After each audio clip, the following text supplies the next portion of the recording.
Assalamualaikum warahmatullahi wabarakatuh. Alhamdulillah, segala puji bagi Tuhan Yang Maha Esa. Pada hari ini kita masih bisa bertemu lagi dalam pelajaran kimia. Sebelum mengawali pembelajaran, ada baiknya kita berdoa dulu. Bismillahirrahmanirrahim. Ya, materi kita kali ini materi kelas 10 semester 2 tentang larutan elektrolit dan non-elektrolit. Kemudian kompetensi dasarnya menganalisis sifat larutan berdasarkan daya hantar listriknya. Lalu tujuan pembelajaran yang akan kalian capai ada 5. Yang pertama, kalian diharapkan dapat menjelaskan pengertian larutan elektrolit dan larutan non-elektrolit. Yang kedua, membandingkan sifat-sifat larutan elektrolit kuat, elektrolit lemah, dan non-elektrolit melalui percobaan. Yang ketiga, mengelompokkan berbagai jenis larutan ke dalam larutan elektrolit kuat, elektrolit lemah, dan non-elektrolit berdasarkan sifat hantaran listriknya. Kemudian yang keempat, menjelaskan penyebab kemampuan larutan elektrolit menghantarkan arus listrik. Lalu yang kelima, mendeskripsikan bahwa larutan elektrolit dapat berupa senyawa ion dan senyawa kovalen polar. Materi kita tentang larutan elektrolit dan non-elektrolit.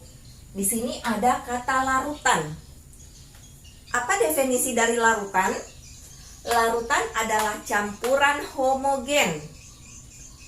Homogen artinya serba sama.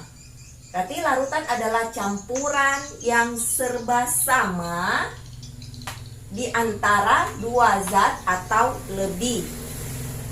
Nah, kemudian larutan itu terdiri dari dua komponen, yaitu zat terlarut yang disebut solut dan zat pelarut yang disebut solvent. Di mana zat terlarut jumlahnya lebih sedikit, sedangkan zat pelarut jumlahnya lebih banyak.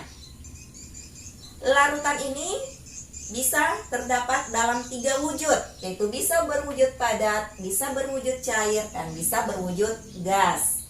Jadi larutan yang mungkin kalian dapatkan dalam kehidupan sehari-hari itu yang kalian pikir larutan hanya yang berwujud cair. Tapi sebenarnya ada larutan yang berwujud padat dan berwujud gas. Contoh larutan yang berwujud padat adalah kuningan, emas 22 karat dan 23 karat, serta baja. Kuningan merupakan campuran antara tembaga dan seng. Emas 22 karat dan 23 karat merupakan campuran dari emas dan perak. Lalu baja merupakan campuran dari besi dan karbon. Lalu yang mana zat terlarut dan zat pelarutnya? Jadi zat terlarutnya itu yang jumlahnya lebih sedikit, zat pelarut yang jumlahnya lebih banyak. Pada kuningan, tembaga ini merupakan zat pelarutnya karena jumlahnya lebih banyak. Sedangkan seng merupakan zat terlarut karena jumlahnya lebih sedikit. Pada emas 22 karat dan emas 23 karat, emas merupakan zat pelarutnya, sedangkan perak merupakan zat terlarut. Pada baja, besi merupakan zat pelarutnya dan karbon merupakan zat terlarutnya. Pada larutan cair, contohnya larutan gula dan larutan garam. Pada larutan gula merupakan campuran antara air dan gula, di mana air jumlahnya lebih banyak dibandingkan gula. Berarti yang berfungsi sebagai pelarutnya adalah air, sedangkan gula adalah zat terlarutnya. Kemudian pada larutan garam, pelarutnya juga adalah air, sedangkan zat terlarutnya adalah garam. Kemudian larutan yang berwujud gas, contohnya adalah udara.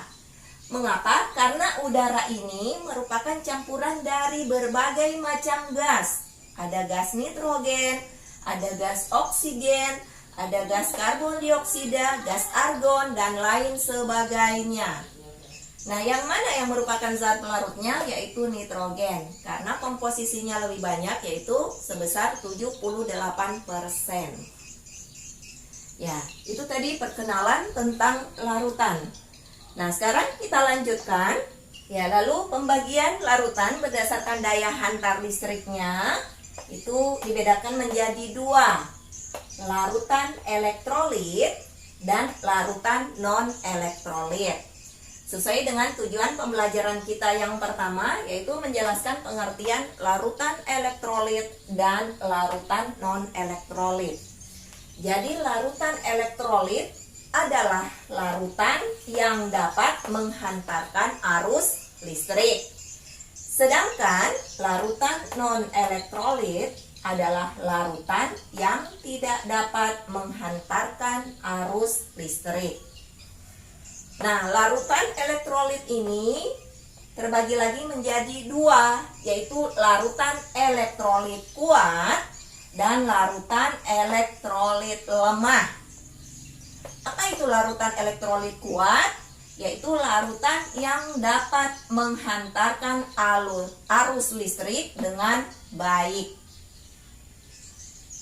Sedangkan larutan elektrolit lemah, larutan yang dapat menghantarkan arus listrik kurang baik. Nah, dari mana kita tahu yang mana elektrolit kuat, yang mana elektrolit lemah? Itu bisa kita kenal dari ciri-cirinya. Untuk larutan elektrolit kuat, ciri-cirinya yang pertama, terionisasi sempurna. Jadi semua partikel itu berubah menjadi ion-ion. Kemudian derajat ionisasinya atau dikenal dengan alfa sama dengan 1. Karena dia terionisasi sempurna, berarti derajat ionisasinya 100% atau sama dengan 1. Lalu reaksinya irreversible atau tidak dapat balik, atau reaksi hanya searah saja nih. Jadi reaksi yang hanya searah saja misalnya seperti ini ya. A tambah B menghasilkan C tambah D. Ini maksudnya reaksi yang searah. Nah, contoh dari larutan elektrolit kuat yaitu bisa berupa asam kuat, basa kuat, dan garam. Asam kuat contohnya yaitu HCl, asam klorida, H2SO4, asam sulfat. Lalu basa kuat yaitu NaOH, natrium hidroksida, dan KOH, kalium hidroksida. Kemudian garam, contohnya NaCl, natrium klorida, KCl, kalium klorida. Lalu larutan elektrolit lemah, ciri-cirinya jadi hanya terionisasi sebagian saja. Jadi partikel-partikelnya tidak semua berubah menjadi ion-ion, hanya sebagian saja. Kemudian karena hanya sebagian yang berubah menjadi ion-ion sehingga derajat ionisasinya, nah ini bacanya bagaimana? Nah, derajat ionisasinya itu alfanya lebih dari 0 kurang dari 1. Reaksinya itu reversible, reaksi yang dapat balik atau dua arah. Tuh, kalau ini dia seperti ini satu arah, kalau dia reversible dia seperti ini, A tambah B, C tambah D. Ini contoh. Nah, kemudian larutan elektrolit lemah, contohnya bisa berupa asam lemah atau basa lemah.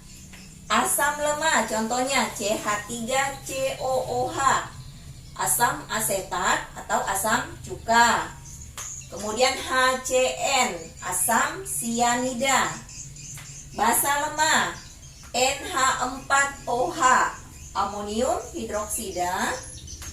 ALOH 3 kali, aluminium hidroksida. Nah, kemudian larutan elektrolit, apa ciri-cirinya? yaitu larutan ini tidak terionisasi. Jadi ketika partikel-partikelnya ini bercampur dengan air, maka dia tidak berubah menjadi ion. Lalu karena tidak berubah menjadi ion, derajat ionisasi atau alfanya sama dengan 0. Contohnya adalah gula. Gula baik dalam golongan gula, contohnya glukosa C6H12O6, kemudian sukrosa C12H22O11. Kemudian air murni atau aqueous H2O, lalu alkohol yaitu etanol C2H5OH.